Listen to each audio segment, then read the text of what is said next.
CCTV না থাকলে কিছু কিছু ঘটনা আমরা জানতেই পারতাম না। দেখো, এখানে একটা বাচ্চা মেয়ে সে বিল্ডিংয়ের গেটটা খুললো।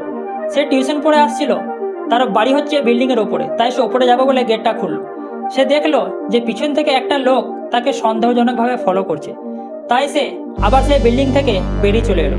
ওই লোকটা বিল্ডিংয়ের মধ্যে ঢুকলো, সে লিফটের দিকে এগিয়ে গেল। মেয়েটা আবার বিল্ডিংয়ের মধ্যে ঢুকে সে উঠে যায় সিঁড়ি দিয়ে। লোকটা কিন্তু সে লিফট থেকে নেমে এসে আবার সিঁড়ি দিয়ে উঠতে শুরু করে। মেয়েটা তাকে দেখে আর তাড়াতাড়ি ওপর দিয়ে উঠতে শুরু করে।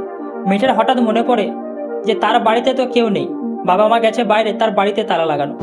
তাই সে কি করে আশেপাশের যত ঘরগুলো ছিল তাদের কলিং বেলগুলো বাজাতে থাকে। হঠাৎ বিল্ডিং থেকে একটা লোক বেরিয়ে আসে আর মেয়েটা তাকে বলে যে ওই মাস্ক পরা লোকটা তাকে অনেকক্ষণ ধরে সন্দেহজনকভাবে ফলো করছে। বিল্ডিংয়ের এই লোকটা তাকে তাড়া করতে যায়, সেই লোকটা কিন্তু সঙ্গে সঙ্গে পালিয়ে যায়। এখানে একটা কথা কিন্তু মানতে হবে, বাচ্চা মেয়ে হলেও তার প্রেজেন্স অফ মাইন্ডের কোনো তুলনায় হয় না।